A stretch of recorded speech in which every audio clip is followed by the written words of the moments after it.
Welcome to CARICOMP Insider, where high-tech facial recognition meets real-world intelligence.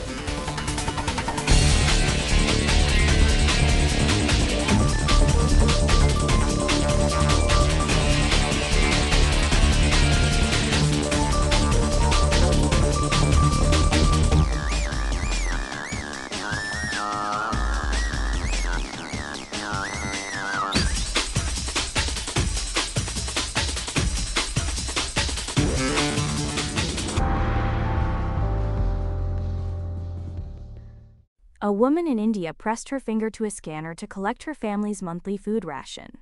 The machine didn't recognize her. Years of manual labor had worn the ridges off her fingertips, and to the government system, that meant she wasn't really herself. If you've ever used your fingerprint to unlock your phone, you know it sometimes just doesn't work. You wipe your thumb and try again. Now imagine that failed scan is the only thing standing between your family and dinner. That's the reality India's parliament started examining this year. Rajasthan made biometric verification mandatory to collect subsidized food. Your fingerprint or your iris has to match a national database called Aadhaar before you get your grain. So what happens to the people the machine can't read? Let's start with the number that India's Public Accounts Committee put on the record. According to that parliamentary committee, biometric verification across India's welfare system fails about 1 time in 8. Roughly 12 out of every 100 scans don't match. That sounds small until you remember this runs across hundreds of millions of people. At that scale, a small error rate isn't a glitch. It's mass exclusion. That's millions of families turned away from food they're legally entitled to. And it doesn't hit everyone equally.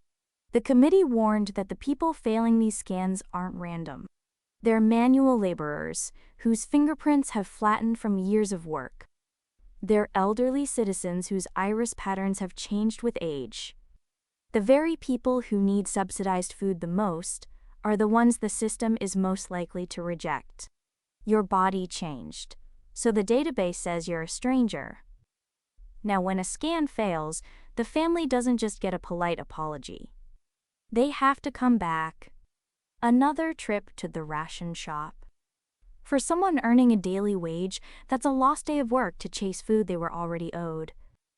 One failed fingerprint can mean a missed meal and a missed paycheck on the same day. Here's the part experts keep circling back to. Identity specialists who study these rollouts say the technology failing isn't the real problem. The real problem is launching it with no backup. There's no good reason a failed scan should ever mean denied service. A scanner can have a bad day.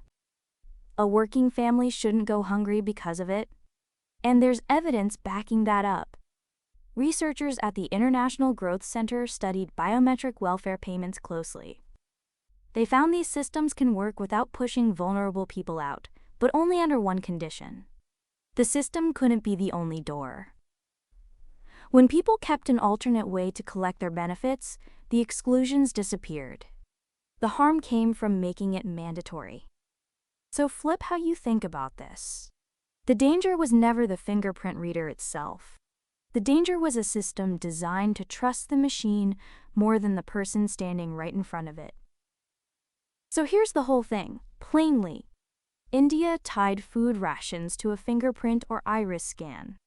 About 1 scan in 8 fails, and it fails hardest on the old and the poor, whose bodies the machine no longer recognizes. The fix isn't better scanners. It's a second door that's always open when the first one jams. Whether you unlock your phone with your thumb or you're standing in line for groceries, this is the same lesson. A body is not a password, and no one should go hungry because a sensor said no. The full story's in the description if you want the deep dive. Now you know something most people in this industry don't. Use it. And when you're ready to put it to work, caricomp.com. We'll see you tomorrow.